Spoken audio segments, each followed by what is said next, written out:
My name is Brian Seaver, son of Cassie Parton, and I am representing the Parton and Owens family today, announcing the passing of my Aunt Dolly Rebecca Parton Dean, sister, sis, Aunt Granny to one generation and Gigi to the next. This video. Hours after the world learned that Dolly Parton was gone at 80 years old, her official executive team released a formal, written posthumous announcement that sent shockwaves through the global media. There were no flashy graphics accompanying the release, no promotional links, no sugar-coated publicity spins. Just a stark, formal document issued directly from her representatives in Nashville. Dolly departed her earthly life today at the Vanderbilt Ingram Cancer Center surrounded by loved ones, after bravely facing a brief battle with cancer. The public statement confirmed what her inner circle had been whispering about in total secrecy for months. But beneath that carefully polished media release lay a shocking, unglamorous reality that her corporate team had worked night and day to scrub from headlines. For nearly 2 years leading up to her passing on August 25, 2026, Dolly had been suffering through an exhausting, multi-system physical collapse.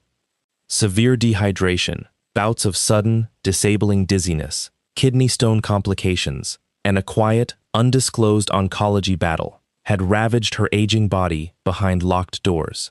Why did her team conceal the severity of her condition until the very end?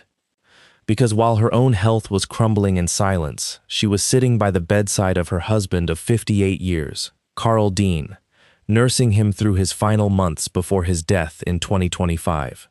She deliberately ordered her staff to hide her medical status, refusing to let the media divert attention away from Carl's final days. Then came the visual break. Her nephew and longtime head of security, Brian Seaver, stepped in front of a lens to deliver a video announcement that Dolly had personally dictated years before. This video announcement, Seaver stated with a shaking voice, is something Dolly asked of me years ago, before I fully absorbed it as a future reality. He admitted that as her security chief for over 2 decades, a post inherited from his father, Larry, he had rehearsed the logistics of her death 1,000 times, but nothing could prepare him for the sheer weight of executing it. Sadness lies with us, not with Dolly, he added, echoing the precise words Dolly had instructed him to deliver.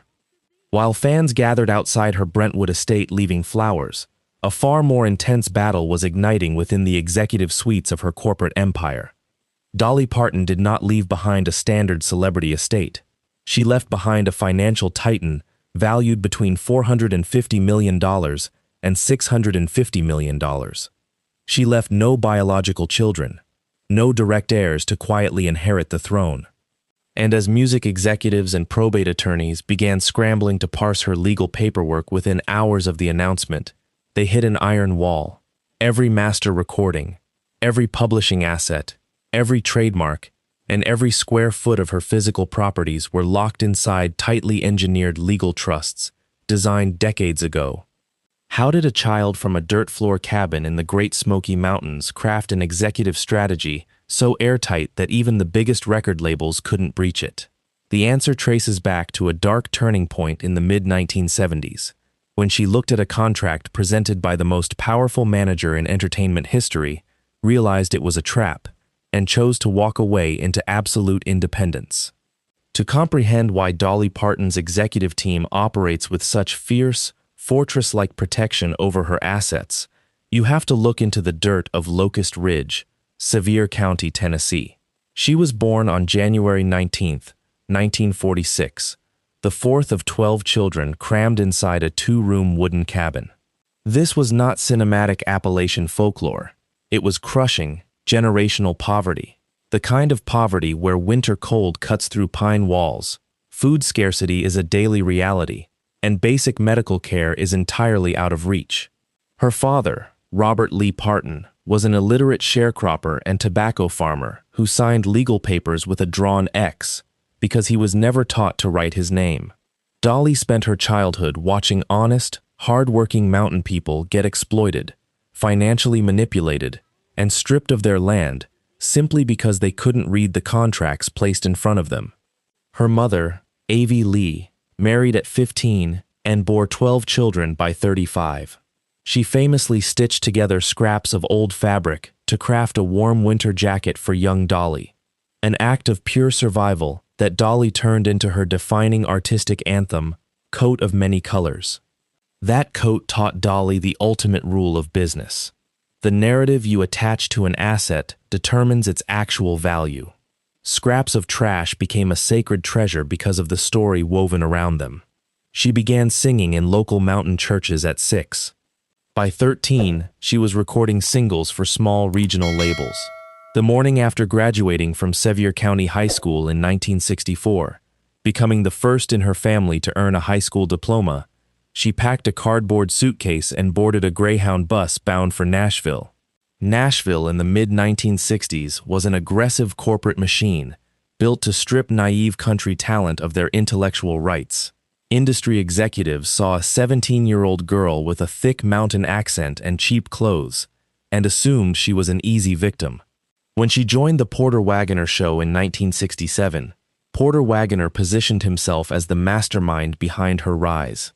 He controlled the television platform, dictated the show arrangements, and assumed Dolly would remain a secondary act under his corporate thumb. Dolly countered by creating an untouchable public persona. The towering blonde wigs, over 100 of them, cataloged and stored in climate-controlled rooms, were not an expression of vanity. The heavy makeup, the synthetic nails, the extreme hourglass wardrobe, it was a calculated visual suit of armor. "It takes a lot of money to look this cheap," she told interviewers with a laugh. The male executives laughed along, convinced she was a naive visual caricature. But behind those artificial eyelashes, Dolly was secretly taking accounting classes, studying copyright laws, and analyzing every royalty check that crossed her desk. She let the industry treat her like a dumb blonde, using their condescension as cover, while she built an independent financial empire right under their noses. By 1974, Dolly had outgrown Porter Wagoner's show.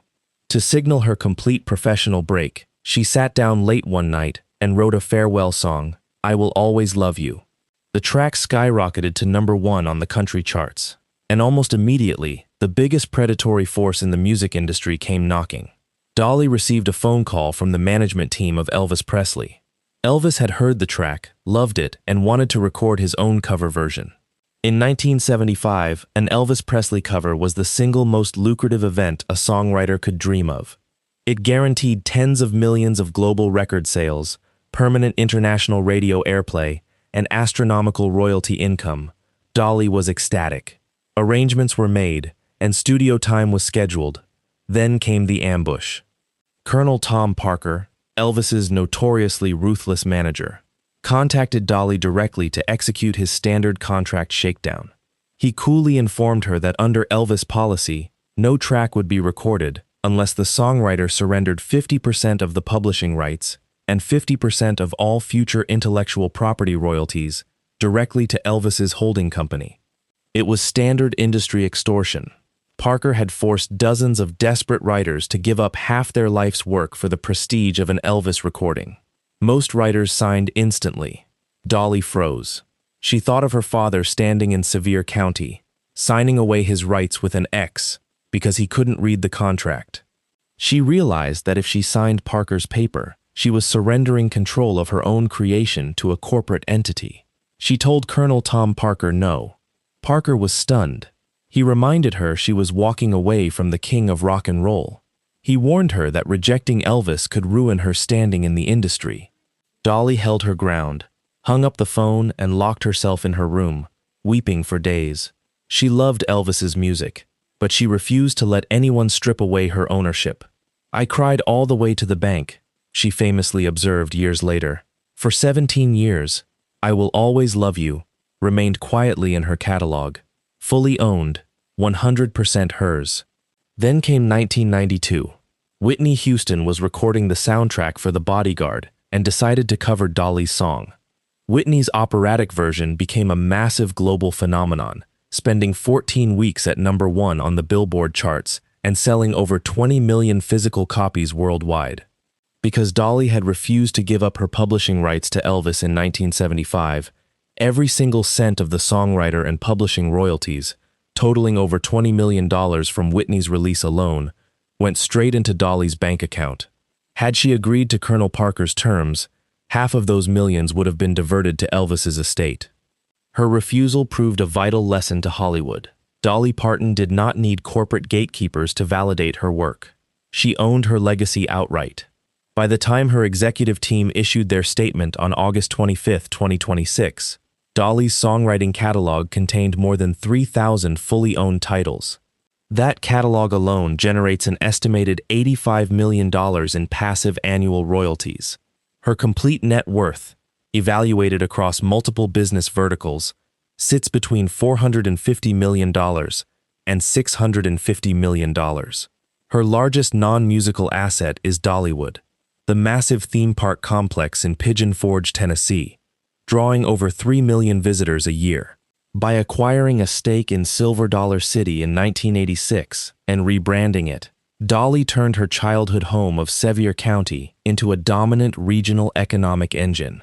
The park provides thousands of jobs to the very mountain community where her family once struggled.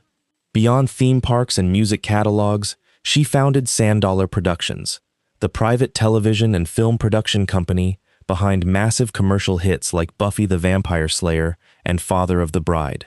Yet while other ultra-wealthy figures channeled their fortunes into luxury fleets, Dolly quietly directed hundreds of millions into targeted philanthropy.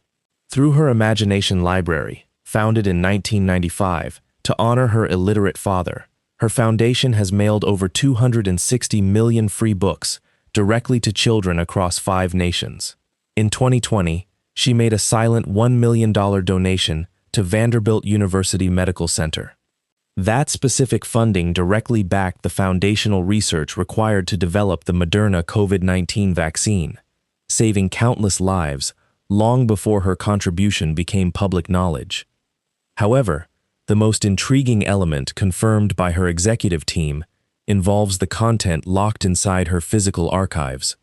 Deep within Dollywood sits a concrete and steel time capsule holding a wooden box carved from the chestnut trees of Locust Ridge. Inside that box lies a fully produced, unreleased master recording that Dolly wrote and recorded in complete secrecy. Under her strict legal directive, that vault cannot be opened until January 19, 2045, marking her 99th birthday. There are no digital streams, no master files uploaded to servers, and no cloud redundancies. Dolly intentionally sealed her final artistic work in a physical tomb, forcing the music industry to wait 2 full decades after her death just to hear her final recorded words. When Brian Seaver ended his video announcement on August 25th, he emphasized a key point. Dolly has lived in the light and is in the arms of Jesus, surely met by Carl, her parents, and countless others. While fans around the world mourn her passing, the executive team she spent decades assembling has quietly executed her final orders. Dolly Parton died without leaving direct biological descendants. Yet her estate planning leaves no room for corporate legal battles or external buyouts. Her multi-hundred-million-dollar fortune, her publishing assets, and her commercial stakes are permanently locked within private family trusts. These trusts are structured to fund her Imagination Library indefinitely, support her surviving siblings and extended family, and maintain full ownership of her catalog. Furthermore, her team confirmed that her creative contributions are not over. She left behind thousands of unrecorded lyrics, vocal takes, and fully structured arrangements in her private archives. Her Broadway production, Dolly, a true original musical, remains scheduled to open on Broadway in December 2026, serving as an ongoing monument to her life's work. The legal machinery following her death will process endless paperwork, tax filings, and estate valuations, but her songs will never enter probate court. Jolene will continue to stream across continents. Coat of Many Colors will continue to remind generations of the strength found in adversity. 9 to 5 will remain an enduring anthem for working people everywhere. Dolly Parton was born in a 2-room cabin with nothing to her name. She passed away as one of the most successful self-made figures in global entertainment history, having given away vast fortunes while maintaining 100% control over every word she ever wrote. Her iconic wigs, bright makeup, and shimmering costumes were never mere vanity. They were the armor of a mountain girl who decided early on that nobody would ever own her story, her music, or her legacy. Leave a tribute in the comments for Dolly Parton, an American icon who owned every note she ever sang. What is the greatest lesson you take from her life, her business intellect, and her generosity? In the days following the initial posthumous announcement, behind the polished statements from her publicists and the video tributes from her security team, entertainment attorneys began sifting through the massive legal mountain Dolly Parton left in her wake. What they discovered inside her private estate documentation was not a messy web of conflicting claims or chaotic family disputes. It was something far more astonishing. A military-grade corporate succession plan engineered to lock down her financial legacy for the next 100 years.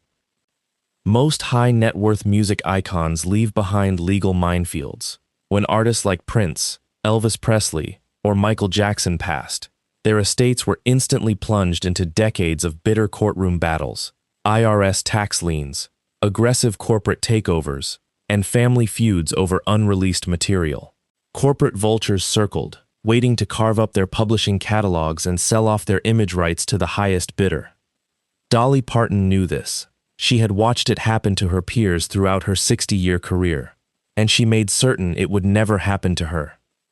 Her executive team revealed that as early as the late 1990s, Dolly had begun quietly restructuring her entire asset architecture into airtight, irrevocable trusts managed by a tight-knit board of trusted family members, financial advisors, and private legal counsel. Every song, every copyright, every licensing agreement, and every square foot of her property was legally categorized and bound by strict operating mandates that no external entity can overturn.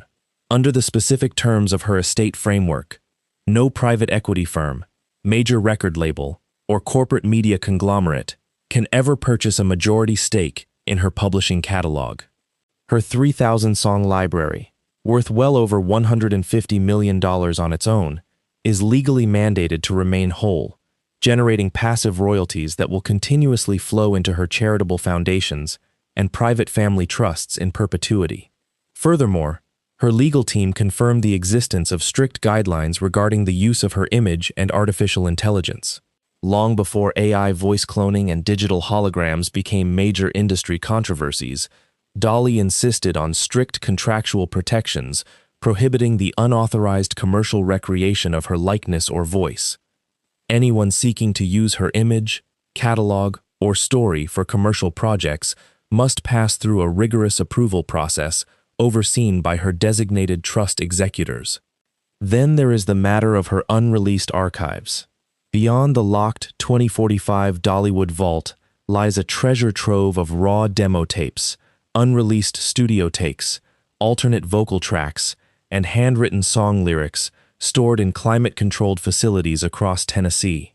Industry insiders estimate that her private archives contain hundreds of completed or semi-completed tracks that the public has never heard.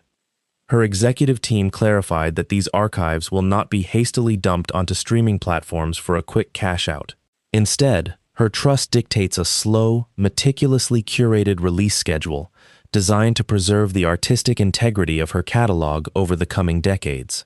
Every future release, documentary, or theatrical production must adhere to the high standards she established during her lifetime. Dolly Parton did not just build a career, she built an impregnable legal fortress. She took the trauma of growing up in a house where her father signed his name with an X and transformed it into the most sophisticated, self-contained business empire in the history of American music. She proved that an artist, especially a woman who was constantly dismissed and objectified early in her career, could hold total authority over her work, outsmart the most predatory executives in Hollywood and Nashville, and leave behind a legacy that remains completely unbroken. As the months turn into years, the bright lights of her stage performances will fade into history, but the architecture she built will endure. The books will continue to arrive in the mail for millions of children. The theme parks will continue to employ the people of Sevier County. The songs will continue to play in every corner of the world. Dolly Parton was never just a singer. She was a master architect of her own destiny, a business titan disguised in rhinestones, and a woman who proved that true power comes from owning every single word you write. Subscribe to the channel